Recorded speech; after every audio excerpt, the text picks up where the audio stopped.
Cette UNDP qui est devenue un parti principalement du Grand Nord, ce n'était pas ça de manière originelle, n'est-ce pas, Yaya Bello?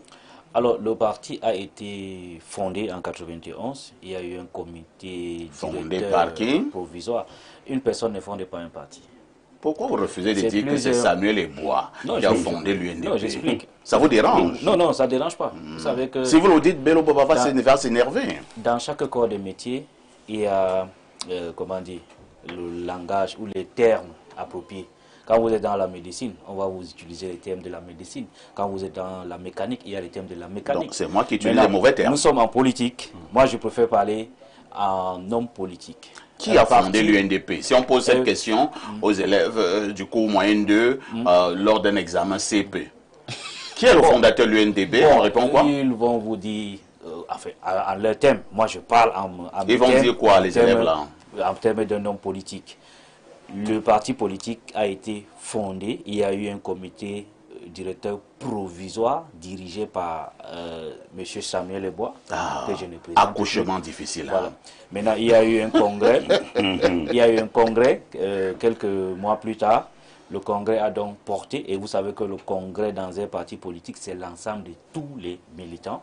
Donc, dans tous les partis, le congrès ou la convention, suivant les partis, c'est l'instance suprême qui choisit le dirigeant ou les dirigeants. Donc, un congrès ordinaire a été fait, organisé par la suite, et M. Golubouba Maïgari de retour au Cameroun après plusieurs années à arraché le parti à Samuel Ebois. A été choisi par les militants comme président. Et maintenant, il ne faut pas aussi dire que l'UNDP était un parti du Nord, parce que je ne sais pas pourquoi on tente toujours de circonscrire les partis politiques dans l'ère géographique d'origine. Attends, Yaya Bello, on va aller doucement. On va aller doucement. Vraiment, vous faites dans la distraction. Quand on dit SDF au Cameroun, on voit d'abord quoi? Le bastion anglophone. On voit d'abord le bastion anglophone. Quand on dit UPC, on voit d'abord quoi? Le bastion Bassa. On voit le bastion Bassa. Quand on dit UNDP, on voit d'abord quoi? Le bastion du Grand Nord. Quand on dit RDPC, on voit d'abord quoi? Tout le Cameroun. Et ça, c'est arrêter la démagogie. C'est de ça qu'il s'agit. On va arrêter la démagogie. C'est ça qui fait la question. C'est à moi que vous tiens de poser la question. Et non à Bertrand. Lui, il a répondu. À Bernard. Seulement, non, je n'aime pas. Il ne veut pas de cette terre. Alors, je commence par le SDF. Oui. Vous avez dit, quand on parle du SDF, on voit d'abord prioritairement les zones anglophones. Mais quand on voit l'UPC, on voit d'abord prioritairement les zones Bassa. Quand on parle de l'UNDP, on voit d'abord prioritairement les zones du Grand Nord. Parfait. Et leurs élus, c'est comme ça. Yaya sont de ces zones-là. Yaya, c'est indiscutable. Les élus sont l'émanation de ces zones-là. Je réponds. Maintenant, laisse que je réponds aussi. 480 au moins sont du Grand Nord. Bernard, c'est moi qui réponds. C'est à moi qu'on a posé la question. Ne m'aide pas. Le SDF, en 2013, a eu des sénateurs dans l'Adamawa. Et vous savez que mais oui, nommés par le président. Ils n'ont pas été nommés, ils ont été élus, des sénateurs nommés. L'UNDP dont vous parlez, je laisse même le leadership qui est dirigé par un homme d'État, ancien Premier ministre, dont comment dire, l'ancrage national ne fait l'ombre d'aucun doute. L'UNDP a des élus, que ce soit dans le Grand Nord ou dans le Grand Sud. On en reparlera notre jour. On en reparlera notre jour. L'UNDP a un sénateur dans le littoral. Yaya, merci d'être venu. Merci d'être venu. Accueillons notre invité permanent. Il s'agit de Alain Douk.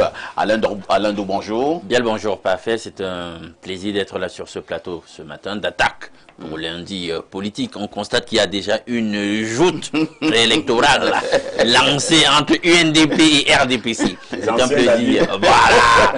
C'est un plaisir d'être là. Je salue les co-discutants déjà installés et tout le grand village d'espace minier à travers le monde. En face d'Alain Douk, nous avons notre consultant Pierre Blériot Niemek. Nous étions là hier, lui et moi, pour attaquer. Nous sommes encore là ce matin. Nous n'avons pratiquement pas de repos. Pierre Blériot reste donc notre consultant. Le digne fils de Boumniebel, descendant de Oumniobé. Pierre Blériot, bonjour. Bonjour, parfait ici et merci de m'associer à votre panel. Merci également d'avoir engagé cette discussion dans laquelle Bernard Ouna a commencé à dire la vérité avant de mentir ou bien de ne pas dire toute la vérité. Je veux quand même compléter ce que Bernard Ouna a dit. Le RDPC est évidemment aujourd'hui dans tout le Cameroun parce qu'il est au pouvoir. Mais quand il ne sera plus au pouvoir, il sera pire que les autres partis. Parce que ce que vous semez, c'est ce que vous récoltez. C'est lui qui a travaillé à faire que tous les partis soient des partis réduits à la communauté. Quand son heure va arriver, vous comprenez? Parce que regardez aussi, les bêtis ne sont pas beaucoup. Donc ça va se réduire. Ce ne sera même pas une affaire de tous les bêtis parce que les autres partis bêtis qui ont peur d'exister, parce qu'il y a le RDPC, il y aura le parti du centre. Il y aura le parti du Sud. Du Sud. Il y aura le parti de l'Est. Parce que Chantal Roger Tulé ne va pas vous laisser. Donc, mais il a fait un dossier. Oui, il est très avancé. Population de l'Est. Je vous appelle. Donc, je veux dire que... Mais par contre, tout ça est regrettable. Vous voyez, parfait. C'est regrettable. Ce n'est pas comme ça que les pères fondateurs avaient conçu l'affaire. Ce n'est pas comme ça. L'UPC qui est réduite aujourd'hui au Bassa n'était pas l'affaire des Bassa. Pas du tout. Pas du tout. Mais le colon a commencé à cette époque-là à tribaliser la politique. Ça a continué. Vous voyez, Yaya Bello a de la peine à reconnaître ce qui est plus qu'une évidence. Yaya Bello, après avoir soutenu Cabral, est fatigué, il est rentré au village. Oui, il s'est fatigué, il est rentré au village. Non. Aussi simple que ça. Non, c'est pas possible. Non, je dis que Yaya s'est fatigué. Quand j'étais chez Cabral, Cabral n'a pas de village? Non, le village de Cabral, c'est au nord. Ah, le PCRN, c'est le lui n'a pas de village, quoi. Oui, oui, c'est le nord. Vous le savez pas. Il a un village. Oui, que c'est le parti de Kona. Comment tu le soutenais? Non, ceux qui sont... Oui, c'est le parti... Respectez nos choix aussi. Non, on les respecte, mais on reconnaît... Attends. Parfois ici, il a existé. Pour que tu vois que c'est une analyse. En sociologie, dans les mariages, on a vécu une période qu'on appelait la période de l'endogamie. C'est-à-dire les gens épousaient les filles de leur propre ethnie. Ensuite, on est passé à l'exogamie. Aujourd'hui, on est en train de retourner à l'endogamie où les gens disent à leurs enfants qui ont réussi, ne prends pas la richesse pour aller donner aux autres. Donc, tu as fait de l'exogamie à un moment donné. Après, tu t'es dit que je suis même perdu où? Tu es retourné au... On ne t'accuse pas. Non. Mais c'est ce que tu as fait. Et toi-même, tu t'appelles même encore Bello. Donc, moi, je suis... Non, il faut dire la vérité. Moi, je suis de Minganga. Oui. Bello Bouba est de Bachio. La distance entre nos deux villages, c'est 750 km. Oui. Je ne sais pas si au Cameroun, il y a un village qui a une longueur de 700 km. Je ne sais pas. Ça, c'est encore la distraction. Vous traversez 5 à 6 départements pour arriver chez Bello. Vous dites que nous sommes du même village.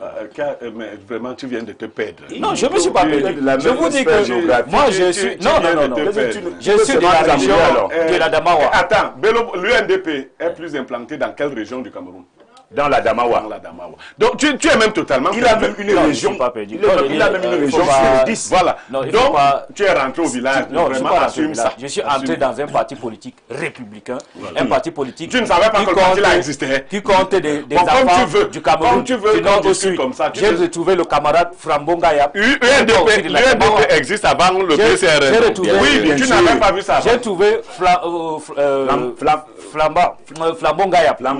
Qui est... secrétaire général de l'UNDP. Voilà, je ne sais pas s'il est aussi sénateur nommé par Paul Biya. Ou bien du Nord. Voilà. J'ai trouvé des hommes et des femmes venant de toutes les régions du Cameroun. Tu ne connaissais pas le parti là avant. C'est à tort de dire aux Camerounais que lorsque un Camerounais choisit d'adhérer à un parti, on cherche à voir le village. J'ai adhéré au PCRN. Le président du PCRN aussi a un village. Pourquoi on ne m'a pas dit que je suis allé dans le village? C'est compris, Yaya Bello. Ne vous énervez pas. Non, comment il va s'énerver? Je ne suis pas énervé. On va repasser la parole à Pierre Blériot, cette fois-ci pour la sagesse de ce début de semaine. La sagesse de ce début de semaine dit ce qui suit. Ceux qu'on aime, en réalité, même quand ils sont partis, ils ne nous quittent jamais. On peut reprendre. Ceux qu'on aime, en réalité, même quand ils sont partis, ils ne nous quittent jamais. Ça veut dire quoi? Ça veut dire que ceux qu'on a vraiment aimés ne disparaissent jamais totalement. Ils quittent nos yeux, pas notre vie. Leur voix résonne dans les silences, leur rire dans nos souvenirs, leur amour continue à nous habiter. Parfois ici, quand on a aimé, c'est surtout le sentiment le plus éternel qui existe. La personne peut partir, mais elle ne nous quitte pas. Merci Pierre Blériot pour ces éternelles sagesses matinales. Alors Bernard, je disais que je devais revenir à toi tout à l'heure. Hein. Vous êtes à la manœuvre parlant d'un nouvel ouvrage qui vient de paraître, un ouvrage pratiquement de 228 pages pour parler de Yaoundé, la capitale du Cameroun. De quoi s'agit-il concrètement? Voilà, déjà il faut préciser que c'est un ouvrage qui a été pensé et écrit par trois Camerounais, donc monsieur René Essama Tsungi, c'est un patriarche Mboratemgue, autochtone du carrefour Acacia. Il y a monsieur Kanapol, lui c'est un originaire de la région de l'Ouest. Et puis il y a Bernard Ouna, moi-même, originaire de Touguébé, dans l'arrondissement de Yaoundé 6e. Alors, on a fait 3 ans de recherche pour écrire ce livre sur la capitale. C'est la sociogenèse de notre capitale politique, Yaoundé, qui est Angola et Wondo. Angola, pour ceux qui ne sont pas bêtises, c'est littéralement, on peut traduire ça par une clôture, la clôture, l'enclos.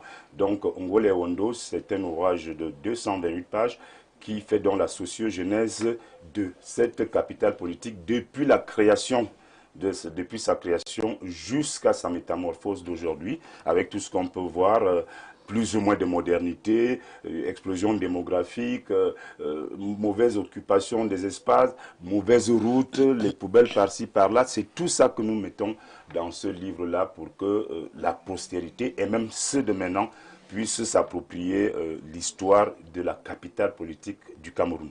Et comme vous parlez justement de cette capitale politique du Cameroun, avez-vous l'impression que cette capitale s'est développée dans le respect des normes internationales? Pas du tout, pas du tout. Nous avons une capitale de débrouillard où tout est un peu plus ou moins bricolé parce qu'on n'a pas respecté la moindre norme internationale qui exige des urbanistes, des architectes, quelque chose qui est pensé, comme on voit ailleurs au Japon, comme on voit ailleurs aux États-Unis. Nous, on fait comme ça, on sait faire comme ça. Et on parle donc également de cette explosion démographique. En fait, c'est un peu du bricolage, hein, pour dire simple, c'est un peu du bricolage, mais nous avons une ville qui s'est métamorphosée en plus de 50 ans. C'est déjà ça, on fait avec nos moyens de bord parce que nous n'avons pas tous les moyens qu'il faut pour exiger de nos urbanistes de respecter les normes internationales dans la création des villes. Mais l'idéal dans le livre, puisqu'on fait des projections... Et je voulais justement parler de ces projections-là. Oui. Comment voyez-vous Yaoundé dans 30 ou 50 ans? Déjà, dans nos projections, nous suggérons que les prochains dirigeants du pays aient le courage et la volonté politique d'aller créer une nouvelle capitale. Ah, oui, c'est ça. Il faut dire que c'est un vieux projet. Bon, quand il y a des projets, ça a toujours été des réflexions. Beaucoup ont souvent émis l'idée que nous allions du côté du Mbam. Oui, il y a de l'espace partout. Et c'est plat. C'est plat, oui. Il faut penser à délocaliser la capitale pour que Yaoundé reste... en Côte d'Ivoire, on l'a vu, hein, on a vu au Nigeria également. On a vu au Brésil, on a vu en Égypte déjà. De même. Oui. Donc, ces hommes politiques-là ont le courage et ils ont la bonne volonté de pouvoir prendre ces initiatives pour le faire comme ça. Parce qu'en réalité, nous ne sommes plus dans une ville. Quand vous voyez le désordre urbain, quand vous êtes à Douala ou à Yaoundé, vous comprenez qu'il y a nécessité, il y a même urgence à délocaliser ces capitales-là pour que les gens puissent mieux se construire en respectant les normes internationales. Bernard Ouna, pour être tout à fait complet concernant cette actualité, il faut dire que dans très exactement 3 jours, ce sera la cérémonie de dédicace de cet ouvrage. Comment cela va se passer? Oui, nous profitons donc de la tribune que vous nous offrez. Je parle au nom des autres co-auteurs pour informer, inviter le grand public, les amoureux de l'écriture, les amoureux des livres à venir massivement prendre part à la cérémonie de dédicace.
Tangana Mabara, qui était déjà incarcéré. Et Jean-Marie Tangana Mabara lui a répondu. Je me rappelle encore de cette lettre. Hein. D'abord, le style, le niveau de langue, c'était très élevé. Et dans la lettre même, de manière très polie, il demandait si Chiroma peut véritablement bien comprendre ce qu'il est en train d'écrire. Bon, mais lui avait quand même dit en français facile que hier j'étais comme vous. Demain, vous serez comme moi. Et il disait que j'aurais de la peine à vous accueillir ici, mais je ne vous le souhaite pas. Réaction. Oui, mais parfait, je mets dos à dos l'un et l'autre. Vous savez, le monde dans lequel nous vivons est extrêmement violent. J'ai travaillé dans une entreprise où le patron avait de la facilité à licencier les employés. Ouais. Et lorsqu'il vous avait licencié, il était interdit aux autres de vous saluer ou d'avoir même votre contact téléphonique. C'est vrai. Alors, on ne peut pas en vouloir à ses collègues, anciens collègues ou autres. Vous voyez un peu? Ils protègent leur pitance. Nombreux sont des gens qui ne sont pas capables de survivre un seul jour après le licenciement. Donc, ils protègent leur pitance. Je ne justifie pas, j'explique, parce qu'il faut être avec eux. C'est pareil dans le gouvernement actuel. Quand on t'extirpe, surtout pour t'envoyer en prison, mon frère, tous tes amis sont interdits de te rendre visite. Si on surprend un ministre rendant visite à un autre qui est en prison, il s'attire déjà lui-même des problèmes. Donc ils sont, vous comprenez leur malheur, jusqu'à leur téléphone. Hein? C'est-à-dire que tu ne peux pas continuer si Nyemega est en prison. Non, bah, non, tu dis que non, nous on était amis avant. Si tu commences à raisonner comme ça, donc il faut d'abord planter ce décor et dire cela aux gens. Maintenant, il y a des gens qui ont une certaine hauteur. Ils n'ont pas quémandé, comme Claude voulait quémander l'invitation. Non, ils n'ont pas quémandé les ministères. Il y a quelques rares ministres qui ne commandent pas. Vraiment, ce n'est pas tous les jours qu'ils iront à Kondengui te rendre visite, mais ils manifestent leurs amitiés, leur civilité. Au risque d'être chassés ou autres, il y en a qui le font. Il y a beaucoup de victimes. Ceux qui ont essayé. Donc, je remets ce contexte. Très bien. Issa Tiroma ne pouvait qu'avoir trop de zèle. Du point de vue administratif, Atangnamabara est très au-dessus de Issa Tiroma. Mais ça n'a plus rien à voir quand toi tu es déjà au cachot. C'est-à-dire qu'il va te manquer de respect. Issa Tiroma a manqué. C'était le cas. Il a manqué de respect à Atangnamabara. Il a manqué de respect à Marafa. Oui. Ça, c'est bon, mais qui sont. C'est pas sa catégorie là-bas. Lui, c'est un cheminot et tout ça. Donc, non, c'est pas ça. Bon, cheminot, c'est pas une insulte. Il est travaillé à l'école dans le cheminot. C'est pas une insulte. Appelons-nous bien. On peut être tous ministres. Il y a des Etundingwa qui sont des professeurs d'une. On est là, ministre, on se balade, mais vraiment, chacun joue d'abord. Vous voulez dire qu'on peut avoir la même cour de récréation, mais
il avait dit à Chiroma, quand Chiroma a fini de le chiffonner, il lui a dit, hier j'étais comme vous, et demain vous serez comme moi. Et si cette affaire se réalisait, sommes-nous si loin de ce que Mbarete est en train de prédire? Je voulais dire que, d'abord... Parce que j'ai vu quelque part, là, on a bloqué quelqu'un ne pas prendre l'avion. Oui. C'est comme ça commence, hein? Dans ce pays, rien n'est pour rien.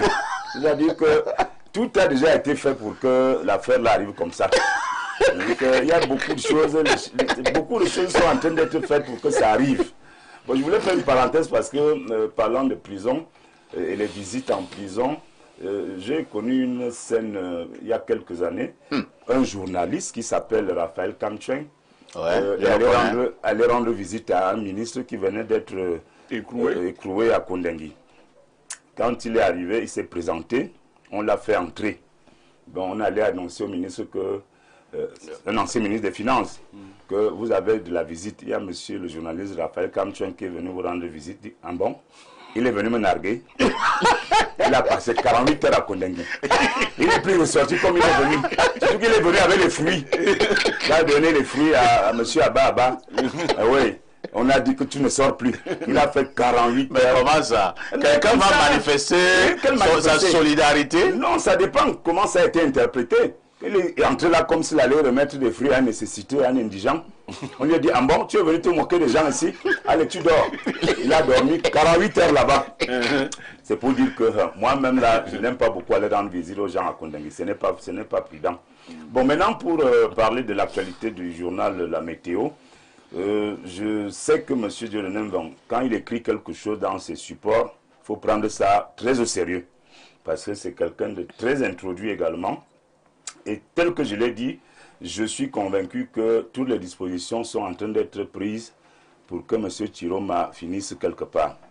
Vous voyez, il peut finir naturellement à Garoua, son village natal qu'il aime tant. Non, moi ce n'est pas Garoua. Il ne va pas finir à Garoua. Ce sera tout à côté ici. Il ne faut pas prédire le pire, hein, M. Chiroma.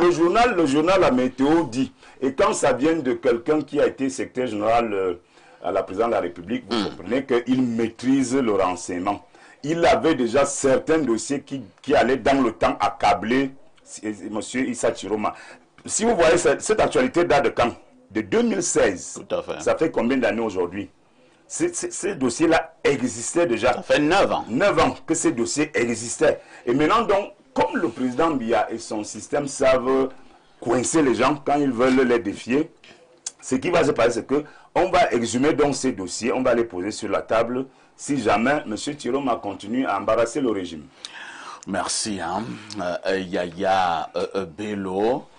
Est-ce que Chiroma va lire la météo parution de ce matin? Est-ce qu'il se rappelle encore de ce qui s'était passé en 2016 lorsqu'il parlait avec une telle légèreté à Jean-Marie Atangana Mabara, ancien SGPR? Certains s'accordent à dire que parmi les SGPR, il a quand même été l'un des meilleurs. Bon, moi je ne veux pas évaluer ce que le ministre d'État Mebara avait fait lors de son passage à la présidence. Et même avant ou après, il était aussi ministre de l'enseignement supérieur. C'était avant. C'était avant. Mais en même temps, il a connu un parcours ministre de l'enseignement supérieur, par la suite ministre SGPR, et par la suite ministre des Relations extérieures. Et là, il est sorti du gouvernement. Oui, il ne faut pas aussi inquiéter M. Chiroma, parce que là, beaucoup semblent dessiner l'itinéraire qui pourrait être celui qui va emprunter. Le problème, c'est qu'il y a jurisprudence. Non, laissez, moi je dis... Mais il faut analyser les choses de manière répétitive. Ne faites pas peur à M. Qui fait peur? Personne ne fait peur à quelqu'un. Laissez Chiroma. On se réfère seulement au passé. Mais le raisonnement par récurrence, c'est-à-dire que ce qui s'était passé avant. Laissons-le se concentrer. déjà, même ce matin, il a un dossier au Conseil constitutionnel. Parce que paraît-il, enfin, pas que paraît-il, le directoire, dit-on, du FSNC a saisi le Conseil constitutionnel pour contester la candidature. Incroyable. Donc, il est occupé. C'est pas joli, ça. C'est ça le RDPC, non? C'est ça le RDPC. N'a pas encore digéré ce que le RDPC est en train de lui faire. C'est-à-dire décapiter le parti. C'est-à-dire que on a créé deux partis là en 72 heures et en 24 heures. Ah, on avait à leur lieutenant. À ces lieutenants, ces anciens lieutenants, notamment Salmana et Yeri Madewa, il n'a pas fini de digérer. Il partait à Dakar pour aller rendre hommage à son père, notre père, à tous, l'ancien président Amadou Ahidjo. Pourquoi ne partait pas avant? Depuis, pourquoi il ne partait pas? Bon, il a dit qu'il était allé là-bas en 94 ou 93. Vous avez vu les photos? Je n'ai pas vu ce qu'il a dit. D'accord. Donc, je ne peux pas me souvenir parce que j'étais très petit. Donc, On a dit qu'il ne voyage pas. Il n'a pas fini de digérer. Maintenant, quand vous lui annoncez ce matin qu'il risque de finir à Konengi, rejoindre son grand frère Jean-Marie Tangana Mebara, vous voyez que c'est... Et Jean-Marie Tangana lui avait dit en 2016 qu'il aura beaucoup la peine à l'accueillir là-bas. Lui n'aime pas cet exercice à accueillir ses anciens collègues. Ça le dérange beaucoup. Bon, parce qu'il en a accueilli plusieurs qui se moquaient de lui. C'est pas facile. Donc, moi je dis, comme disait Bertrand, on ne souhaite pas... Bernard, désolé. On ne souhaite pas la prison à... Non, on ne souhaite pas. Au Cameroun, on ne souhaite... Nous-mêmes, on peut partir, non? Bon. On dit seulement comment ça se passe. Ceux qui y sont, c'est pas des gaietés de cœur qui y sont. C'est pas facile. Je crois que ceux qui sont entrés sont ressortis après des années. On partage leur expérience, c'est pas facile. On ne souhaite à personne d'y être. Maintenant, quand on est aux affaires, qu'on n'oublie pas, on doit savoir d'où on vient et que il y a une vie après ces activités-là. Donc ne croyons pas que quand on est à un poste de responsabilité, surtout très élevé, on doit dire tout, faire tout sans prudence, sans penser au lendemain. Très bien. Donc moi je crois que il est là, il est candidat à la présidentielle, il va proposer quelque chose aux Camerounais. J'espère qu'il va s'en sortir, il va le faire. Bon, maintenant, on va voir la suite. D'accord. Alain Ndouk, il faut dire que parmi ces personnes qui sont allées en prison dans ce que l'on a baptisé au Cameroun, l'opération Épervier, Jean-Marie Atangana Mebara est parmi ceux qui ont un moral très haut. Et c'est comme si c'est effectivement le rôle qu'on lui a donné là-bas en prison. Il accueille toujours les anciens collègues. Il avait accueilli Père son âme, la dame qui était morte. Je pense qu'on l'appelait Catherine Abena. Catherine Abena, la dame qui était secrétaire d'État. Enseignement secondaire. D'enseignement secondaire. Il l'avait accueilli et elle avait lancé ce qu'elle avait appelé là-bas la grève de la faim. Et Jean-Marie allait la voir. Étant un mystique, il lui a dit que ça ne sert à rien. Il lui a dit que ça ne sert à rien. Vraiment, ma soeur, il faut manger.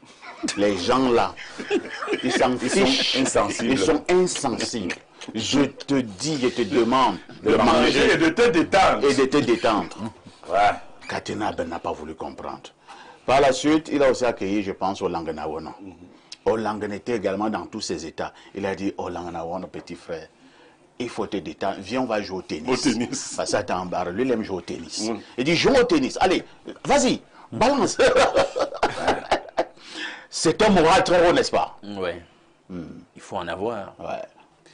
Je pense que cette grande une, c'est une grande une sous trame de programmation prédictive, signée le maestro Dieudonné Mveng, et qu'on est en train de baliser la voie, communiquer sur la suite des événements. Et il y a énormément comme ça d'indices qui prouvent qu'en réalité on pourrait aboutir à ce schéma qui nous est présenté.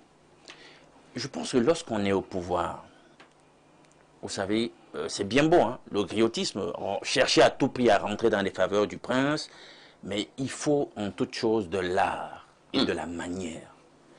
D'autant plus que pour un gars comme Atangana Mebara, c'est l'un des secrétaires généraux de la présidence de la République, si je m'en tiens à ce que j'ai souvent entendu dire, avec des très bons états de service. Ouais. Donc, en fait, ce n'est pas des malversations à proprement parler qui l'ont mené là-bas. Donc, quand même, lorsqu'on est bien introduit, on est membre du gouvernement, on sait quand même dans l'équipe qui est qui fait quoi. Comment est-ce qu'il le fait. Donc, même quand quelqu'un est débouté, vous devez avoir un minimum de réserve quand vous connaissez qui est l'homme, comment il a fonctionné et qu'est-ce qui lui est, au-delà de ce qui est de façon dans l'exocommunication, ce qui est dit, qu'est-ce qui lui est effectivement reproché, vous devez faire montre de réserve. Alors peut-être que là maintenant, c'est au niveau de la réserve qu'on se doit surtout que certains pêchent. Et là maintenant, on va le faire en retour d'ascenseur. Et je ne le souhaite pas, mais je pense que... c'est tout comme, hein? C'est tout comme, parce que s'il faut aller remuer les choses et voir des états de service des gens, comment les gens ont géré l'argent. Ces gens-là, il faut nous chercher loin. Non, on ne cherche pas loin, et je trouve que vraiment, il y a matière à les envoyer au Niouf pour longtemps. Merci. Hein. Hier, vous étiez comme nous. En fait, attends, Demain. Mbara devait dire la vérité. Hein. Cet adage ne vient pas de lui. Oui, Non, c'est un adage des fantômes de Dizangue. tout à fait. C'est les fantômes de Dizangue qui avaient dit aux vivants. C'est écrit. Là, à l'entrée du cimetière de Dizangue,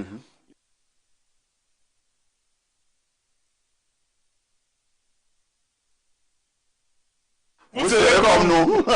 Donc, nous préférons nous arrêter à ce niveau. Voilà, donc, Lorsque nous avons dit cela, nous marquons notre touche pause.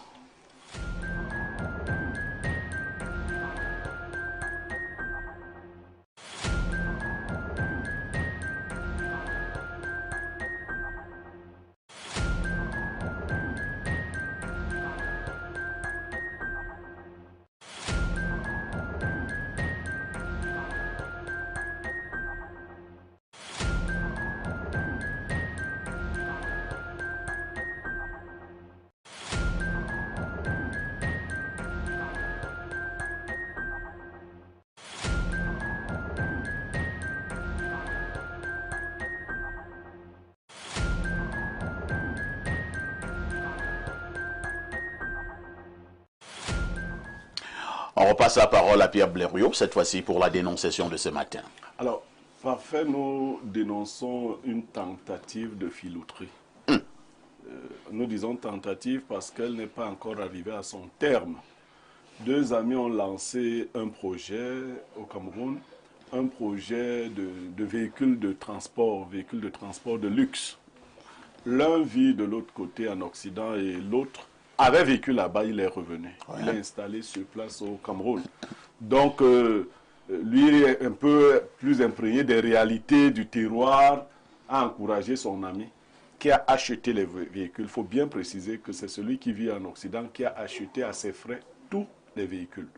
Celui du Cameroun était chargé de louer un espace, ainsi de suite, la paperasse. Il a fait cela, ça c'était sa contribution, la paperasse et tout le reste. Sauf que, chemin faisant, l'ami se rend compte qu'au niveau des cartes grises qui sont sorties, le monsieur a fait la manipulation. Il y a certains véhicules qui portent le nom de celui qui vit ici, alors qu'il n'a pas contribué à l'achat des véhicules. Alors, je n'ai pas bien compris. Au niveau des cartes grises, il y a eu quoi? Il y a certains véhicules qui portent le nom de celui qui vit ici. C'est-à-dire, Parfait vit aux États-Unis. Il m'a envoyé les véhicules. J'ai fait des cartes grises. Certaines cartes grises portent le nom de Parfait, mais d'autres sont à mon nom. C'est-à-dire, au moment où il envoyait souvent les photocopies, fois pour entourlouper, parce qu'il s'agit de 9 véhicules. Maintenant que l'ami est venu en congé, il s'est rendu compte que sur les 9 véhicules, 3 portent le nom de son ami. Qui est ici au Cameroun. Qui est au Cameroun et qui n'a pas payé, parce que l'autre a payé à la fois les véhicules et puis le dédouanement. Donc, il m'a appelé, on en a discuté, il m'a donné le contact de son ami. Oui. Et j'ai essayé d'appeler son ami, je n'ai pas pu l'avoir. Il m'a donné tous les éléments qui montrent que c'est lui qui a acheté les véhicules, les connaissements et tout le reste. Maintenant, c'est déjà, j'ai ma petite idée sur comment celui vivant au Cameroun a réussi à faire pour que les cartes grises soient à son nom. Je vais déjà dénoncer cette tentative d'escroquerie ou d'entourloupe parce que ce n'est pas gentil entre amis, ce n'est même pas gentil entre partenaires. Alain Douk, votre réaction? Je pense qu'on a déjà eu sur ce plateau des sujets de dénonciation similaires qui nous donnent matière à reposer sur la table, à questionner la valeur cardinale, à mon sens, que devrait être l'amitié. Parce que là, nous sommes là dans une situation où il y a des amis, mais cette fois-là qui sont en affaires, et il y a quelqu'un qui veut, de façon malhonnête, essayer de tirer son épingle du jeu et voilà, abuser un tout petit peu l'autre. Donc, je pense que lorsqu'on est amis, on se donne un minimum de clarté, d'honnêteté, de probité. Et là, je pense que ça vient à manquer. Si les clauses contractuelles disent clairement, dans le cadre de cette affaire, que celui qui a acheté et a assumé de dédouaner tous les véhicules doit être dans les titres de propriétaire. Ça va de soi. Ça va de soi. Blériot, dans le cadre de cette affaire, il y a un contrat qui est Bien sûr, il y a un pourcentage. L'un à 70%, voilà. l'autre 30%. Donc c'est une malhonnêteté. Il dupe, il essaie de duper son ami et son ami doit l'interpeller. J'espère que, dommage que tu n'aies pas pu la voir.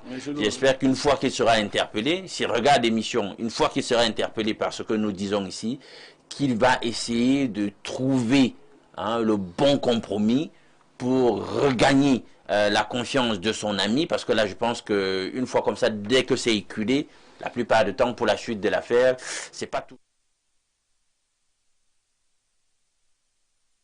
d'abuser. J'espère au moins qu'il pourra faire amende honorable et essayer de trouver le bon compromis. Il se parle et essayer de trouver la solution pour arranger ça. Parce qu'il n'y a rien à dire. Sur le coup, il s'est rendu coupable de malhonnêteté. Malheureusement, Blériot n'a vraiment pas eu l'ami du Cameroun, parce que je devais aussi avoir une autre question. Est-ce qu'il nous dise qu'est-ce qui l'a motivé à mettre certains véhicules en son nom? Oui, ben, si je me suis permis de faire la dénonciation, c'est parce qu'il m'a envoyé les captures d'écran de leurs causerie. Donc, j'ai la version. Je ne l'ai pas eu au téléphone, mais j'ai sa version. Ok. Donc, j'ai sa version. Yaya Bello, on peut soupçonner que l'ami resté au Cameroun est en train de vouloir lui faire un jeu. Il est en train de vouloir le doubler, comme on dit souvent. Voilà. Non, vous savez, dans la constitution d'une société d'affaires, parce qu'une société aussi se fonde à partir de plusieurs personnes, souvent. Donc, il y a plusieurs types d'apports. Il peut y avoir des apports en industrie, des apports en numérique et tout. Donc, dans ce cas, dans le cas actuel, il semblerait que celui qui soit au Cameroun, sa contribution est de faire des démarches administratives et de mettre en place, pour mettre en place la structure. Maintenant, celui qui est en Europe, et c'est normal qu'il ait plus de capital, et je crois qu'il a 70% des actions. Donc, c'est lui qui fait tout, qui envoie le matériel et tout. Donc, je crois que nous sommes là dans un cas de flagrance, de tentative, je peux même dire d'escroquerie, ou même d'abus de confiance, ou même de tentative d'enrichissement sans cause, puisque les documents du véhicule stipulent clairement que c'est celui qui est en Europe qui est le propriétaire. Celui qui est au Cameroun est juste un facilitateur pour que les véhicules entrent au Cameroun en respectant les règles tarifaires, douanières et autres. Voilà. Donc, vous savez, nos compatriotes qui sont à l'étranger ont toujours ces difficultés d'investir sur place lorsqu'ils ne sont pas là. Parfois, c'est les frères qui les abusent. Parfois, c'est les amis. C'est compliqué pour eux. C'est pourquoi je pense que il faut il faut renforcer les mécanismes de retour d'investissement de nos compatriotes qui sont dans la diaspora. C'est-à-dire que ça, c'est un sujet que l'État devrait prendre au sérieux. C'est-à-dire qu'on crée une sorte d'agence d'investissement pour les membres de la diaspora au Cameroun. C'est-à-dire que lorsque vous êtes dans le cas d'espèce, vous voulez envoyer des véhicules pour venir aider. En tout cas, la demande en matière de transport est très élevée, surtout le transport urbain. Il y a une agence tout simplement qui va faciliter, vous faites seulement ce qui est nécessaire et l'agence se charge de le faire. Parce que quand vous envoyez entre les mains des privés, ça va presque toujours finir comme ça. Et c'est des problèmes. Les agences sont également malhonnêtes. Et c'est des problèmes aussi complexes. On a eu des cas comme ça ici qui travaillent dans ces agences. De mauvaise foi souvent des Camerounais, disons comme ça. Parce que j'ai aussi vécu un problème pareil comme ça au quartier. C'est vrai que ça ne concerne pas la diaspora. C'est-à-dire que vous avez une dame, pendant qu'elle est en couple avec un monsieur qui prend en charge tout, qui fait tout. Et elle entretient une autre relation avec une autre personne. Maintenant, celui qui est là, le conjoint qui fait tout, décide d'acheter le terrain pour la famille. Il donne de l'argent à la femme. Qu'est-ce que la femme fait? Elle part acheter un véhicule, un taxi. Elle met le nom de son autre amant. C'est plus tard que le monsieur constate que mais, je te donne l'argent pour que tu nous achètes un terrain. Toi, tu peux plutôt acheter une voiture et tu mets le nom de ton amant sur la carte grise. La femme, elle existe? Elle existe. Elle est au Cameroun? Elle est au Cameroun. À l'heure où je parle, elle est en cellule. Donc, vous voyez, il faut aussi questionner la bonne foi de certains de nos compatriotes. Bernard Owona, que devons-nous faire en pareille circonstance? D'abord, je n'ai pas grand-chose à dire sur cette dénonciation. J'en ai connu d'autres sur ce plateau qui se ressemblent aussi. Et moi, je dirais un mot à la fin. Je voulais dire qu'en 2020, il y a les services de police en France, avec certains médias, dont RFI, ont fait une enquête sur certaines nationalités dangereuses chez eux. C'est-à-dire que les vols, les braquages, les agressions... Vous voulez encore salir l'image du Cameroun? C'est pas moi, je vous dis les résultats de cette enquête... Enfin, c'est le régime RDPC, hein? Oui, les résultats de cette enquête ont démontré que ce n'est pas les gens du RDPC qui sont là-bas. C'est des bandits qui sont allés là-bas. On a démontré que les nationalités qui étaient les plus à craindre en France étaient les Camerounais. Tu ne vas pas dire ça. Et les Nigériens. Les Camerounais disputaient la première place avec les Nigérians. Et au coude à coude, on a fait notre sondage. Les Camerounais sont devenus les premiers. Donc, les Camerounais sont des gens à prendre au sérieux. Mais si je le dis, j'évoque ça, c'est pour dire qu'en réalité, très peu de gens sont aujourd'hui crédibles quand on veut faire des affaires. Ce que je peux dire à ce monsieur, c'est à tous ceux qui vivent en Europe, qui veulent faire des affaires avec des Camerounais, c'est vraiment de savoir comment choisir son ou ses partenaires. Très bien. Pierre Blériot aimait que ce genre de dénonciations sont de nature à décourager justement plus d'une personne. Entre-temps quand même, est-ce que tous les Camerounais sont malhonnêtes? Non, c'est pas au fond, ce n'est pas forcément de la malhonnêteté fondamentale. Ma petite expérience de la vie, c'est que quand vous êtes avec un ami, vous voulez faire une affaire, si l'ami estime, ou le frère, ça peut être un ami ou un frère, que vous avez déjà beaucoup, il a tendance à faire le mauvais partage. C'est-à-dire à estimer qu'il a sa part dans votre part. Parce que si vous voyez bien ce qui motive ce monsieur ici, c'est qu'il se dit, ben, 9 voitures, toutes les 9 à son... Vous voyez, il commence à raisonner. Et à partir de là, l'esprit est déformé. J'ai voulu faire des affaires souvent avec des amis. En période où, bon, peut-être je me cherchais. J'ai un ami à qui j'ai proposé un business parfait ici. Un grand frère qui était bien. Le business demandait un investissement de 4,5 millions. J'avais un apport d'1 million. Il devait donner 3,5 millions. Les bénéfices étaient de 500 000 le mois. Parce que moi, j'étais plongé dans l'activité. C'est-à-dire que c'est moi qui faisais l'activité. Je lui disais donc que dans les 500 000, je vais lui retrocéder 300. Et moi, je vais prendre 200. On était tombés d'accord. Sauf qu'il est allé en discuter avec une femme. La femme lui a dit que donc Blériot veut aussi s'enrichir. Incroyable. Et il ne m'a plus jamais parlé du business. C'est tombé. C'est tombé comme ça. Aujourd'hui, ou après, je l'ai compris. Il y a aussi que ceux qui sont déjà bien ne souhaitent pas que d'autres soient bien. Donc, j'essaie de trouver le juste milieu parfait ici. Si vous voulez faire une affaire avec quelqu'un de plus faible, relevez-le un peu. C'est humain comme on imagine. Tu vois, celui qui est au Cameroun est présenté comme le chef d'agence. Mais en fait, il n'est pas chef d'agence. Parce que le vrai chef d'agence, c'est le gars qui est propriétaire de toutes les voitures vivant là-bas. Le type qui gronde les gens ici, ceux qui travaillent avec les cartes grises voient bien qu'aucune voiture n'est à son nom. Et vous comprenez que c'est humain. Ceux qui sont déjà bien, vous voulez travailler avec un plus faible, tendez-lui la main en favorisant son élévation. Moi, c'est ce que... Maintenant, l'esprit d'escroquerie ne va pas disparaître. Tous les Camerounais ne sont pas escrocs. Mais il y a très peu de personnes qui savent respecter les règles fixées. On a dit que j'ai mes 30%. Vraiment, je me limite à mes 30%. Je reverse à Bernard Ouna ses 70%. C'est simple. Bon, Bernard Ouna peut aussi se dire que comme il aimerait moins nanti que moi, c'est un exemple, on peut inverser. D'accord. Par moment, c'est que quand on tombe d'accord sur les pourcentages, si c'est 100 000 francs, on dira oui, j'ai mes 30%, donc j'ai 30 000, et mon ami a 70 000. Ça va. Ça va. Et quand ça va arriver à 1 milliard. Non, même pas 1 milliard. Quand ça arrive à 5 millions. À 5 millions. On commence à voir. On commence à se dire que non. Quand vous allez à 50, ainsi de suite. Mais c'est ça. C'est pour cela que je demande d'équilibrer. Vous voyez? C'est-à-dire que si ton ami a l'impression qu'il reste trop bas, et que toi tu es très haut, ça ne va pas donner. Il va commencer à développer des petits calculs. Ouais. Que ce soit un frère ou un ami.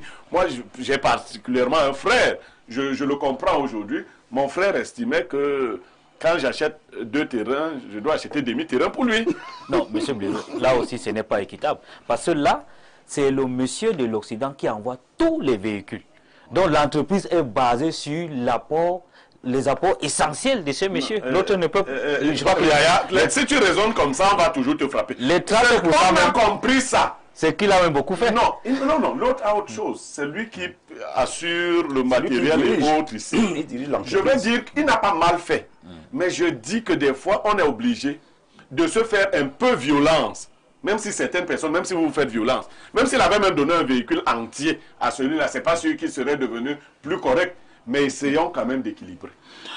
Bon, je vais encore poser une autre question. Dans les voitures qu'il envoie là, c'est vrai que c'est pour vendre. Non, c'est pour le transport public. Dans le transport public, très bien. Alors, est-ce que celui qui est au Cameroun, qui s'occupe de cette affaire, a quand même un véhicule? Oui. Il lui a donné un véhicule? Non, il ne lui a pas donné, il a son véhicule. Je vous dis que... Non, il a son véhicule. Voilà, on commence à se comprendre. On commence à se comprendre que la richesse de l'autre peut aiguiser mes appétits. Je vous disais, mon frère estimait que si j'achète 2 terrains, je dois lui acheter demi-terrain. Ça l'a énervé. Bon, très bien. Oui. Allons à la messagerie. Bonjour, le séant de modérateur. Sur la rhétorique d'Atangana Mbara, à Issa Chiroma, pensez aux propos du cher voisin. N'oubliez pas que le monde peut changer. Je ne sais pas de quoi vous parlez. Tu sais. Il a parlé d'Atangana. Moi, j'ai tellement de voisins. Mais il a parlé seulement d'Atangana Mbara.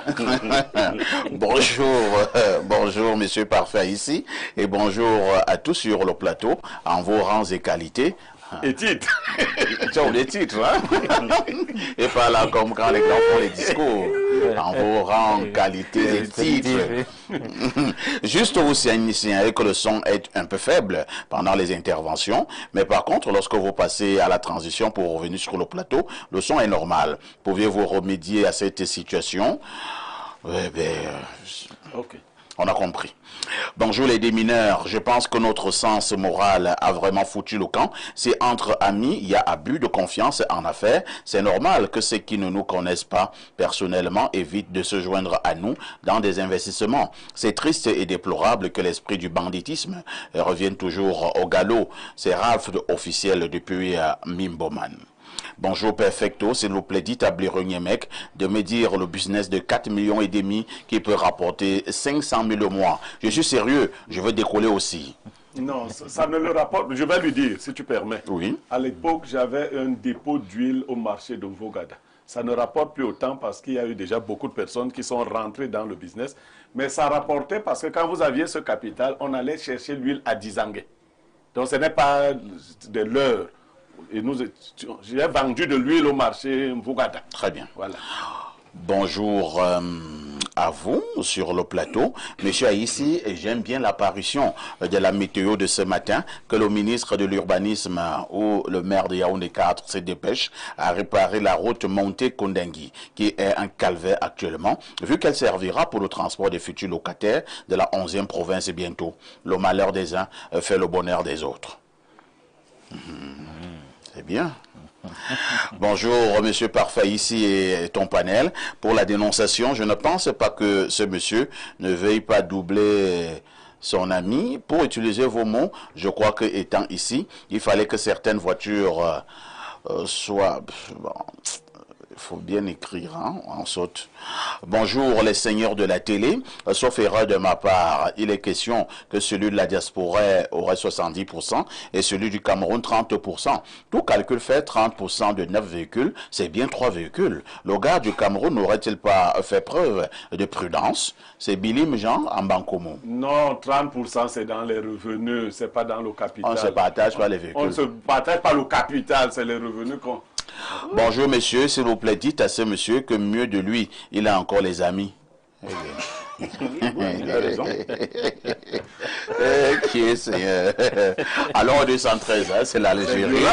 Bonjour perfecto, le Omniobe de la modération concernant la dénonciation, puisque certains Camerounais de la diaspora continuent à avoir les oreilles dures quand on leur dit de ne pas faire des investissements à distance. Maintenant, on va donc leur demander de continuer à faire confiance à tout le monde. Nous sommes fatigués de réciter la même chose tous les jours. Maintenant, on va les encourager à foncer droit dans le mur, et quand ils vont cogner leur tête, on va dire Ashoka. Qu'est-ce que ça vous coûte de prendre l'avion et de venir vous-même être les garde-fous sur vos business? C'est tout simplement la paresse et la négligence. Par moment, c'est aussi être Mbutuko. En passant perfecto, nous avons un pied dans Info TV et un autre pied au Conseil constitutionnel. D'après les premières images qu'on a sur la toile, les choses sont en train de monter comme la montgolfière. Maurice Kamto, dans son allure présidentielle et son charisme royal, est habillé d'un très beau gandoura tout blanc. Merci. De toutes les façons, nous attendons les résultats. Bon, les pros de l'info, s'il vous plaît, faites-nous vivre le contentieux préélectoral en direct. Ça ne dépend pas de nous, hein. Il y a une chaîne qui perçoit la redevance audiovisuelle. J'ai même appris, je sais par quel niveau c'est vrai, que le Conseil constitutionnel n'aurait pas accepté la retransmission en direct. Oui, je crois que c'est ça. Nous avions déjà eu cette retransmission en direct lors du contentieux post-électoral en 2018. Pourquoi ils ont refusé? Je ne sais pas. Je ne sais pas. C'était pas de bons signes, hein, c'est pas bien. Qu'est-ce qui n'est pas bien? Non, c'est pas bien. C'est pas bien de toutes les façons. Bonjour perfecto. Je ne comprends pas le régime actuel. Pourquoi c'est toujours quand tu sors du navire qu'on te demande ton bilan? Moi, je pense qu'il faut faire les bilans de tous les ministères depuis qu'ils sont dans les affaires Aboubakari Adamou de la ville de Yokadouma. Un autre message, hein? Bonjour espace miné, que le monsieur qui a les véhicules coupe les ponts, c'est une trahison. Et faites très attention. Et son ami escorte peut monter les coups et peut l'empoisonner. On ne trahit pas la famille. Attention, avec son ami, en conseil, s'il sort pour aller boire avec lui, si son vin est encore en haut, et pas se mettre à l'aise et qu'il abandonne, et prenne l'autre, même sur la nourriture. Bonne journée, c'est Camille depuis Oja. Bon, peut-être ne sont pas encore à ce niveau, hein. Il ne faut pas aussi... Non, non, c'est aller vite en besoin. Bonjour Monsieur Parfait, ici et à tout votre panel, s'il te plaît. Je ne sais pas pourquoi votre chaîne Info TV n'a pas de volume, c'est trop bas. Bon, j'espère que le directeur technique est à l'écoute, hein, parce que là, ça revient. Allons au 241, c'est le Gabon. Bonjour à vous, à travers vos commentaires sur Issa Chiroma.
à leur niveau. Il s'agit de 35 dossiers, de 35 requêtes qui ont donc été déposées du côté du Conseil constitutionnel. Naturellement, Info TV vous donnera la bonne information, toute l'information tout à l'heure sur ce qui se passe du côté du palais de congrès de Yaoundé. Mais en attendant, ce matin, nous nous posons la question de savoir, parlant de cette présidentielle 2025, s'il y a un candidat qui peut faire peur à Paul Biya. Et je commence par passer la parole à Yaya Bello de l'UNDP. Je vous passe la parole, Yaya.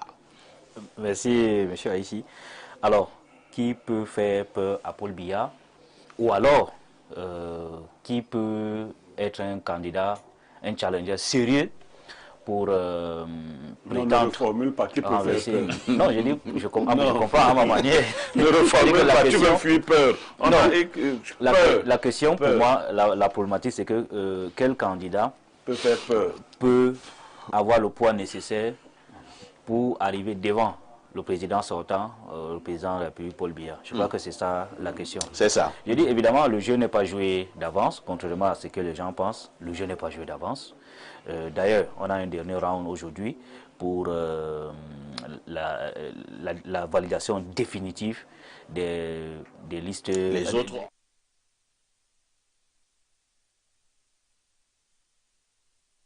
Même si nous n'avons pas de raison de nous inquiéter, veut faire les choses, chaque chose en son temps. Parce que je vois beaucoup d'acteurs monter, descendre, faire des trucs, alors que leur candidature même n'est pas validée complètement. Maintenant, passer ce jour, c'est-à-dire le jour des grands résultats, c'est-à-dire de la liste définitive des candidats qui vont aller à la présidentielle, je crois que le terrain, il est là. Chaque candidat, chaque parti va présenter et essayer de convaincre les Camerounais sur ce qu'ils peuvent apporter pendant les 7 années à venir.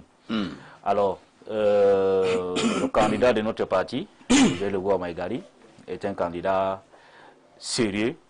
En face de lui, en face du pouvoir, c'est-à-dire de l'opposition, je ne pense pas qu'il y ait une personne qui justifie de son parcours, déjà dans l'administration en tant qu'homme d'État. Rappelons qu'il a été secrétaire général du ministère des Forces armées à l'âge de 27 ans, à l'époque de M. Amadou Aïdou. Vous savez ce que ça signifie.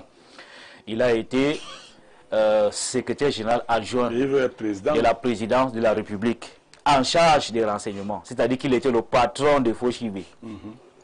Il avait la trentaine. Et il est devenu Premier ministre à l'âge de 35 ans. Il a fait un parcours, il a une expérience, il est un candidat solide.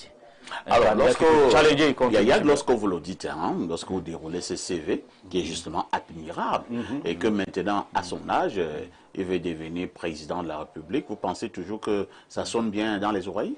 Oui, c'est l'aboutissement d'une carrière. Parce que plein et riche. Je vois des gens qui s'élèvent, qu'on découvre. Comme Cabral. Je ne veux pas citer. Oui, comme Cabral. C'est-à-dire leur premier fait d'armes en politique. Leur premier fait d'armes en politique. La politique est sale, hein? C'est de devenir président de la République. Quelqu'un sort un bon matin. La politique est sale. Moi, je ne parle pas de Cabral. Donc, quelqu'un se lève un matin. Pourquoi vous voulez déstabiliser Bello? Non, le premier fait d'armes en politique. La politique est sale. Premier fait d'armes en politique. Il va être président de la République. Et vous pensez à qui? À qui? Non, je parle de l'expérience, qui est quelque chose de nécessaire en politique. C'est l'aboutissement.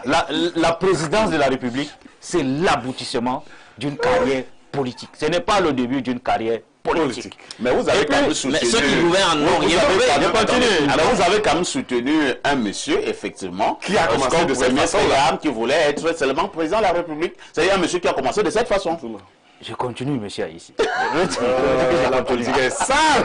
Et puis, le 12 octobre, elle ne sera plus jamais propre. Le 12 octobre, les Camerounais ne vont pas entrer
savoir si ce matin, il y a un candidat qui ferait peur à Biya. Je disais que personne ne fait peur au président Biya parce que le président Biya est issu d'un parti politique qui est très fort, qui est bien organisé, bien structuré, bien hiérarchisé et qui a des moyens costauds pour sa politique. Les moyens de l'État, c'est ça? Pas forcément les moyens de l'État. Il y a que dans le RDPC, on amène souvent comment je peux appeler ça, les responsables locaux du parti à s'impliquer directement.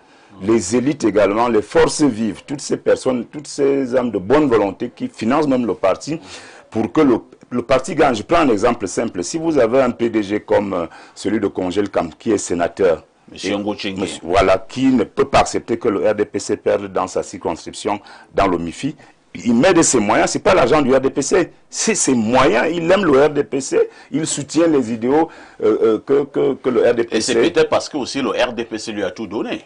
Mais qu'est-ce que le RDPC lui a donné? Les facilités, c'est quand même un très grand homme d'affaires. Pourquoi les autres n'ont pas ces facilités-là? Parce qu'il a su s'investir et il a eu ce qu'il fallait avoir et je pense qu'aujourd'hui c'est un bel exemple de réussite dans le business. Donc je dis que le RDPC est fort, parfait ici, il est très fort. Je vous avais dit ici que le président Biya du haut de ses 92 ans ne saurait aller à une élection pour perdre. C'est quand je le dis, c'est parce que je sais que le RDPC est fort, est suffisamment fort. Mais alors, pour répondre vraiment à votre question, je vais vous dire ce qui peut faire peur au président Biya et au RDPC et qui ne peut pas se réaliser. C'est de voir que l'opposition, toute l'opposition nous présente un candidat. Là, je vous assure, parfait ici, moi-même je vais réfléchir et puis je vais prendre d'autres dispositions. Donc je voudrais que vous compreniez que si l'opposition aujourd'hui, pas quelques partis qui sont allés se réunir à Fumban le week-end, si toute l'opposition, si vous avez Kamto par exemple, vous avez Bello Bouba, vous avez Cabral Libi, vous avez Joshua aussi, vous avez Tamon Damjoya, vous avez Akeremouna, vous avez, quand vous réunissez tous ces gens-là, et que ces gens-là vraiment sortir d'une concertation sérieuse, constructive, ils vous sortent un candidat, qu'ils disent que le 12 octobre, Paul Biya sera opposé à un seul candidat qui représente toutes les forces de l'opposition.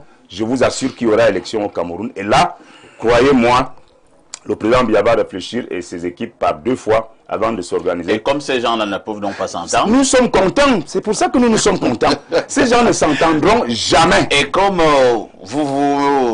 nous savons manœuvrer. Non. Nous savons manœuvrer. Vous faites tout pour qu'ils ne s'entendent pas. Non, ce n'est pas nous qui faisons tout. Eux-mêmes, tout le monde va être président.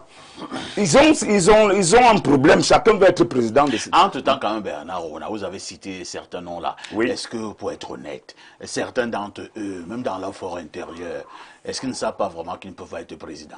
Ils le savent, mais qui va... Ils font donc quoi? C'est la sorcellerie? Je dis que dans cette élection présidentielle du 12 octobre, si même on reste dans les 13 candidats qui ont été retenus par les CAM, on ajoute même Maurice Kamto par pitié.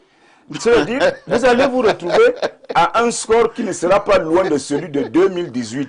Parce qu'en réalité, quand je regarde un bon analyste, je ne sais pas entre Kamto et Bello Bouba qui peut avoir plus de suffrages. Mais si je suis vraiment plus regardant par rapport aux dernières échéances électorales, Bello Bouba peut venir avant Kamto. Parce que Bello Bouba, c'est un parti qui est pratiquement dans les 4 à 5 régions du Cameroun. Il n'est pas beaucoup dans les partis anglophones, il n'est pas beaucoup au niveau du littoral. Il est dans les 10 régions. Il est dans les 10 régions, mais beaucoup plus dans le septentrion et à l'est. Donc, de façon générale, la thématique de ce matin m'amène à dire que si, moi je veux que ça soit ça, hein, je veux que ça soit que l'opposition se réunit. On nous présente une élection avec 2 candidats comme aux États-Unis par exemple. Un Paul Biya très fort et très puissant avec le RDPC. Il n'y a pas 2 candidats. Précisons-le, il n'y a pas 2 candidats. Oui, nous on connaît 2 candidats majeurs, voilà. Les républicains et les démocrates. Donc si nous avons, il y a des petits candidats là qui n'ont pas souvent 1%. Donc on ne peut pas allusion à eux. Donc au Cameroun, si vous avez un Paul Biya très puissant avec un RDPC trop fort, en face vous avez une opposition également bien organisée avec un seul candidat. Je vous assure qu'il y aura une élection spectaculaire où le vainqueur ne sera pas à 2 à 5% de différence entre les deux résultats. Donc, vous avez une élection en 2018 où le gagnant a 71,6%. Ou celui qui le suit en deuxième position a combien là? 14%. Ça ne veut rien dire. Et même en 2026, en 2025, il faut qu'il y ait... Et je vous ai dit que le principal enjeu de l'élection du 12 octobre, ce n'est pas la victoire du président Biya. Biya a gagné depuis. Le principal enjeu de cette élection, c'est qui sera désormais le principal homme fort de l'opposition. C'est-à-dire qui sera deuxième. Je ne dis pas même parler de challenger. Parce que challenger, c'est que j'ai peut-être 50 ou 42. Non, qui sera le deuxième à l'élection du 12 octobre. C'est là où on a, c'est ça l'enjeu de cette élection. Hein. C'est donc, quand je vois là, s'il n'y a pas Kamto, le deuxième c'est Bello. Mais vous avez une telle assurance, hein? Mais ça ici, oui, Bello. il faut déconstruire rapidement ce qui vient d'être dit là. J'ai dit tout à l'heure. L'enjeu maintenant, c'est de chercher qui sera deuxième. Le match n'est pas joué d'avance. Non, le match est joué. Il ne faut pas faire cette erreur. Même pour vous, ce n'est pas une bonne chose. Et puis, c'est une façon de démobiliser les Camerounais, de leur dire que ça ne sert à rien de se mobiliser pour aller voter. C'est une erreur. Je rappelle aux Camerounais que cette élection, l'élection présidentielle, c'est à un tour. Et on gagne à la majorité simple. C'est clair. C'est-à-dire que vous avez même écart d'une voix. D'une voix, vous gagnez. Et puis, c'est faux de dire aux Camerounais que si vous n'avez pas si le RDPC n'a pas un seul adversaire en face, l'opposition n'a pas les chances de gagner. La preuve, en 92, la dernière élection présidentielle à laquelle l'UNDP a participé, le président Biya est arrivé devant avec 39%. Le second, qui était le SDF, venait avec 30, je crois 37%. Il y avait une différence de 2%. Le RDPC a gagné avec une différence de 2%. Où on avait parlé de la victoire volée. Certains avaient même dit, mais je ne sais pas si c'est vrai, que le SDF même avait gagné. Voilà. Donc, ne disons pas aux Camerounais que tant qu'on n'aura pas une seule... Non, moi je fais l'analyse objective. Et puis même, on n'a jamais eu ça au monde. Il n'y a aucun Monsieur système... Bello, moi je fais l'analyse objective. Il y a aucun vous savez que personne ne peut battre Paul. Vous le savez. Aucun système politique au monde où on a eu en face du parti au pouvoir un seul opposant qui... Non. Au Sénégal, dont les gens magnifient, il y a eu 4 coalitions. Mais ça n'a pas empêché qu'au premier tour, une coalition vienne en avant avec la majorité absolue. 51%. Tout à fait. Voilà. Donc, je dis aux Camerounais, l'enjeu se joue sur la mobilisation. Il y a 7 millions d'inscrits sur les listes électorales. Il faut que les 7 millions aillent voter et ça va se faire. Alain, donc, si nous partons à cette présidentielle, disons que si jamais la liste donnée par Elekam était celle confirmée du côté du Conseil constitutionnel, c'est-à-dire donc 13 candidats, Biya compte 13 candidats, c'est de manière individuelle. Donc, Biya compte 12 de manière individuelle. Avez-vous l'impression que sous ce prisme-là, quelqu'un pourra battre Biya? En réalité, poser le problème de cette façon fausse la qualité de l'analyse que je tiens à faire. Présidentielle 2025, qui peut faire peur à Paul Biya? Le pronom relatif qui circonscrit déjà le champ de la réflexion, il est personnalisé. Il est important de dépersonnaliser même cette problématique aussi. Qui, forcément, vous savez, dès qu'il s'agit du RDPC et son régime du renouveau et le visage de ce régime qu'est M. Paul Biya, une figure finalement tutélaire, tant dans nos réalités étatiques que dans le champ politique camerounais, ben, en réalité, dès qu'il y a quelqu'un, s'il représente une vraie menace, on fera tout pour endiguer la menace même avant. Donc c'est d'abord ça, on prend ça, on garde, on comprend ça comme ça. Maintenant, parmi ceux qui seront autorisés à venir confronter M. Biya, qui peut faire peur en réalité? Moi, il y a le bon sens. Je prends les données statistiques empiriques. Forcément, c'est ceux qui, lors de la dernière échéance électorale présidentielle, ont fait un bon suffrage, qui pourraient être considérés comme de bons challengers. On peut appeler ça bon suffrage. Après, bon, non, justement. Biya qui a fait un bon suffrage. J'arrive. Tu m'as pas dit si. Parce que vous avez parlé de bon. Non, ben, bon. Le fait d'arriver dans une quelqu'un à 69%, l'autre à 14%. J'en arrive. Tu me laisses pas finir là. C'est moi qui parle. Laisse-moi un peu développer ce que j'entends dire. C'est-à-dire que les gens se gargarisent quand même, dans notre contexte, d'être arrivés second ou troisième. Ça envoie quand même un certain message. D'autant plus que là, il y a une redistribution de cartes, d'accord, ou d'autres enjeux notamment le questionnement du bilan, du renouveau, même après c'est soit 11% dont tu parles. Il y a quand même 7 ans qui se sont écoulés. Est-ce qu'on est content des résultats économiques? Là, c'est un autre débat. Justement, je t'explique donc pourquoi la donne pourrait changer et que ce que tu considères en réalité comme ayant fait de pas si bons résultats. Avant 98, le bilan était plus élogieux. Je ne pense pas qu'il était élogieux, mais je pense qu'entre-temps, l'addition s'est corsée, c'est salé. Donc ça, c'est mon avis. Et je pense que les indicateurs indiquent que je n'ai pas tort de le dire. Maintenant, c'est ceux-là donc qui pourraient, dans une certaine mesure, et là je te donne raison, être considérés comme des challengers. Et je n'ai pas dit que le fait qu'ils soient des challengers veut dire forcément qu'ils font peur. Quand tu parles même de challenger, voilà. Est-ce qu'on ne doit pas rejoindre ce que Bernard vous a dit tout à l'heure? Dans challenger, on peut dire que j'ai pété 50%, ouais. le challenger à 43%. Maintenant, statistiquement... Parce que nous sommes dans une affaire, quelqu'un a 11 oui, et l'autre a 14. Parfait. Et tu dis, on peut l'appeler challenger? Non, pas parfait, du tout, je t'explique. Parce qu'il faut tenir compte de tous les éléments d'analyse que j'ai évoqués. Je vous ai parlé notamment de la conjoncture sur le septennat. Est-ce que vous en tenez compte? Je vous ai parlé du bilan. Est-ce que vous en tenez compte? C'est-à-dire que le petit pousset d'hier... Le septennat précédent était élogieux? Non, mais attends. Tu ne peux pas dire que le fait... il est plus catastrophique. Entre-temps, ça peut donner matière maintenant aux gens à se dire « trop, c'est trop ». Pourquoi tu ne prends pas ça en ligne de compte? Maintenant, j'en viens. Pour dire que quoi? Quand il a gagné avec 71 ou 72% la dernière fois, c'était avec quel suffrage dans le corps électoral? On était à quelque chose, dans les 2 millions ou un peu plus. D'accord? Là, maintenant, quand le corps électoral est arrêté, nous sommes à combien?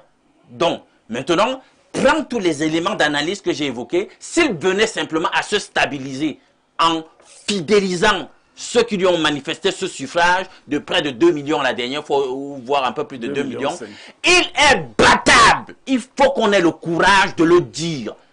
Et ça, je dis, il suffit maintenant, autre élément d'analyse, que de grands blocs, même si toute l'opposition ne fédère pas autour d'un seul candidat. Là, les statistiques ne trompent pas.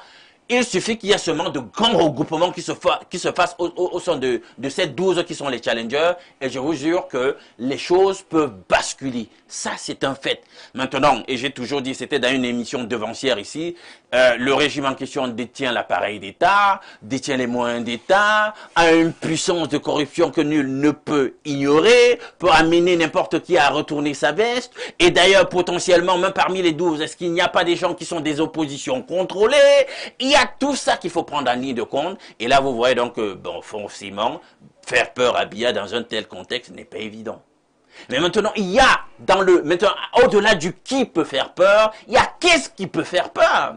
Un peuple qui dit qu'il a pris conscience et qu'il veut passer à autre chose. Je pense que dans du RDPC. le peuple c'est pas le RDPC. Le peuple c'est près de 30 millions de personnes. Hein, c'est près de 30 millions de personnes. Si ce peuple-là en vient avec le suffrage exprimé même dans ce corps-là, tout le monde met à mal le suffrage qui vous est favorable dans les 30 millions. Si on dit véritablement qu'on veut passer à autre chose, ça va passer à autre chose. On va donner les voix à tout le monde, sauf à celui qu'on ne veut pas voir. Je pense que c'est aussi simple que ça, c'est évident.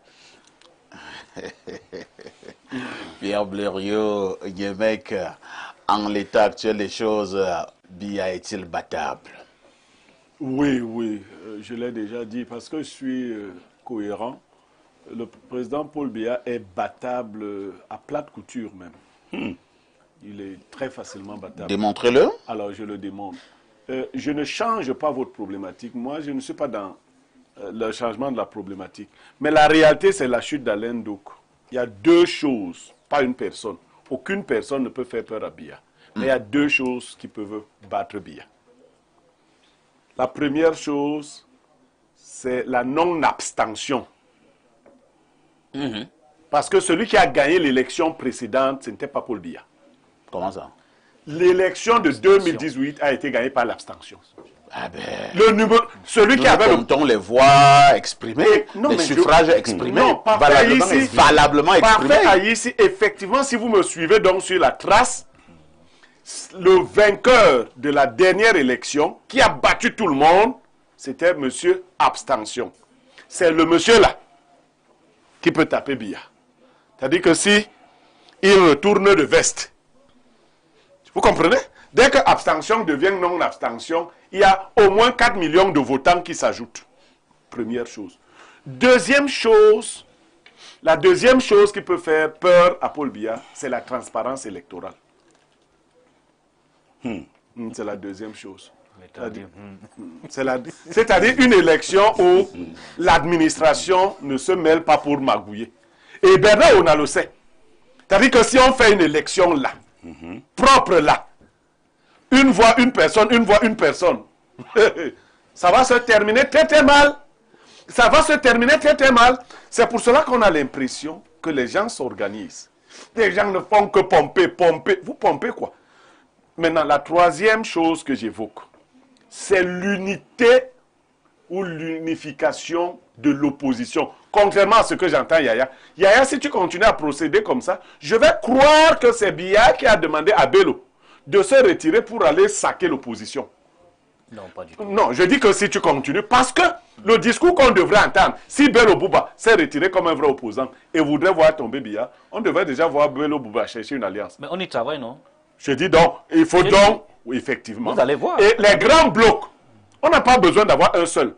Mais on peut avoir deux grands blocs qui vont Et ça donc, fait l'affaire. qui vont donc déterminer les Camerounais. Parce qu'en fait, les Camerounais sont dépassés par ce genre d'opposants qui vont s'asseoir, ils sont 12 et les 12 veulent être chefs d'État. Non, non, c'est pas sérieux. Et voilà pourquoi j'ai donc posé la question tout à l'heure, que si on va donc à l'élection, en l'état actuel des choses, où Biya est face à 12. Non, si Biya est face Et non. chacun est candidat. Non, si Vous pensez réellement qu'on pourrait battre si Biya? chacun est candidat, monsieur Abstention sera très présent. Première chose, il va encore gagner. Et monsieur Absence de transparence électorale va régner et Biya va gagner. Et puis parfait. Au niveau de l'absence de Parfait. transparence, nous n'avons pas d'éléments. Non, non, les aller dans le instruments sens de la internationaux transparence. nous accusent d'absence de transparence. Il y a 1000, plus de 1000. Faut pas leur dire que vous envoyez les faux agents de bureaux de vote transfert qui gagneraient à être dans des endroits publics. Voilà. Là, ce genre de choses aussi, ça va en droite ligne de ce que Alors, Bléo disait tout à l'heure sur la transparence. Repartons etc. du Voilà, côté de la messagerie. Hein. Bonjour Perfecto, les opposants ne sont même pas sincères. Deuxièmement, ils minimisent les alliés du parti au pouvoir. Troisièmement, ils sont inscrits, mais ne retirent même pas les cartes des électeurs. C'est Placide du quartier Oja qui envoie ce message. Bonjour, Monsieur Parfait ici et tout le panel. Le véritable problème n'est pas les élections, mais le véritable problème est le suivant. Si le RDPC gagne les élections, qui sera président? Puisque le président Paul Biya lui-même... moi, je ne sais pas de quoi vous parlez, hein. Pèlerin, Crespi, ce soir de Londres. Vous êtes là-bas à Londres, vous racontez ce genre de choses et vous pensez que je vais le lire. Et je saute. Il se dit que tu es blindé. Bonjour Perfecto et tout votre panel. Un bonjour particulier à Pierre Blérou-Niémec pour sa franchise. On ne se moque pas du malheur des autres, tel que se dessine le schéma. Tout porte à croire que le système a certainement des dossiers à exhumer du ministère, il veut dire du ministre Issa Chiroma. Son interdiction de sortie du pays est un indicateur fort. Les services de renseignement camerounais auraient des informations sur ces derniers que les autres Camerounais ignorent. Nos politiciens manquent d'élégance lorsqu'ils retournent la veste. La logique voudrait qu'on ait un peu de retenue, surtout lorsqu'il s'agit de faire des révélations sur ses anciens alliés. Le ministre Chiroma a soutenu et travaillé dans le régime qu'il prétend combattre aujourd'hui. Il est par conséquent comptable de la dérive et de l'échec de ce gouvernement. Et si M. Chiroma est sérieux, qu'il commence d'abord par dresser son propre bilan à la tête du Minfopro. Et pas que. Christian Eyoum, il dit qu'il est politologue. Non, il analyse mal. Bonjour à vous sur le plateau d'Espace Miné. Moi, je pense que cette idée d'un candidat unique pour l'opposition peut être fatale à cette opposition, en ceci qu'elle n'est pas sûre que les électeurs qui suivent et soutiennent inconditionnellement certains leaders vont soutenir le candidat unique si celui-ci n'est pas celui qu'ils soutiennent à l'origine. Et cela peut être source de déception, de découragement et donner lieu à des votes par dépit pour d'autres candidats lambda ou des abstentions massive. C'est Maurice Essumba du côté d'Ekounou. Prenons deux dernières contributions. Bonjour. Bonjour. Le seul challenger de Paul Biya est Jésus à Chouet. C'est Paul d'un Sam. Jésus. Oui, c'est Jésus.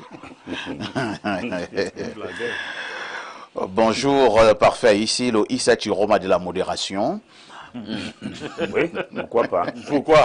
Non, on ne prend pas les noms. On ne prend pas pourquoi. Ainsi qu'à tout le panel du lundi politique, particulièrement à Blériot, mon meilleur tata, même s'il ne le sait pas encore. Votre problématique pourrait quoi? Presque ressembler à une question rhétorique qui peut faire peur à Paul Biya. On voit tous qui fait peur à Paul Biya à l'heure même où je vous parle. Les sièges du MRC au Grand Moulin est truffé d'agents de force de l'ordre. C'est un début de réponse à votre question. Je pense que si le jeu politique et électoral n'est pas faussé, il y a effectivement un candidat, non pas qui peut faire peur, mais qui fait déjà très peur à Paul Biya et qui peut même lui faire très mal. Si le dit candidat est même recalé par le Conseil constitutionnel, il fera toujours très peur s'il soutient un candidat. Il y a aussi la participation massive et la transparence qui peuvent faire peur à Biya. En dehors de ça, il est imbattable. Le problème de son semble résolu. Pardon, renseignez-vous sur les fauteuils de l'hôtel de police qu'on veut jeter là. Je veux ça. C'est du très bon cuir. Black Rogers. Quel fauteuil? Tu connais, non? Alors, un message qui nous vient du Sénégal. Que dit ce téléspectateur? C'est le 221. Bonjour, perfecto. Il y a une crise de confiance en politique dans notre pays. Il n'est plus possible d'avoir une vraie coalition dans l'intérêt commun. Après le 12 octobre, nous aurons une nouvelle configuration qui aidera les Camerounais. C'est signé Jikou Premier à partir donc du Sénégal. Alors, nous sommes arrivés au terme de ce programme. Nous prenons quand même le plus 1 504. C'est un message des États-Unis. Bonjour le modérateur. Le véritable problème des élections présidentielles de cette année réside sur le fait que nous avons observé plusieurs inscriptions d'électeurs qui a relativement dépassé les attentes du RDPC. Il est juste de faire les maths et comprendre que 4 millions d'électeurs cette année gagneraient le RDPC. Beaucoup de facteurs montrent que le RDPC, fier d'être parti au pouvoir, ne sont pas unanimes avec les différentes sorties des membres du gouvernement. On dirait deux régiments qui se tirent dessus dans une même grotte. Le problème Kamto est lié à son taux de popularité qui est facile de rapporter les 4 millions plus le suffrage reçu il y a 7 ans. Je remercie la clarification de Blérieux sur le rôle de l'ECAM et du Conseil constitutionnel. J'attends encore quelques jours. Hein. Je vais voir comment vous allez encore remercier Blériot. Quand il va dire le contraire. Non, je ne dis jamais le contraire de ce que je dis. Alors, c'est Léolin, depuis la Louisiane, aux États-Unis, qui a envoyé ces messages. Merci, chers amis et chers frères, d'avoir été là ce matin. Ne ratez surtout pas la rediffusion de ce programme. C'est tous les soirs, à partir de 22h30. Avec tout ceci, que faites-vous encore ailleurs?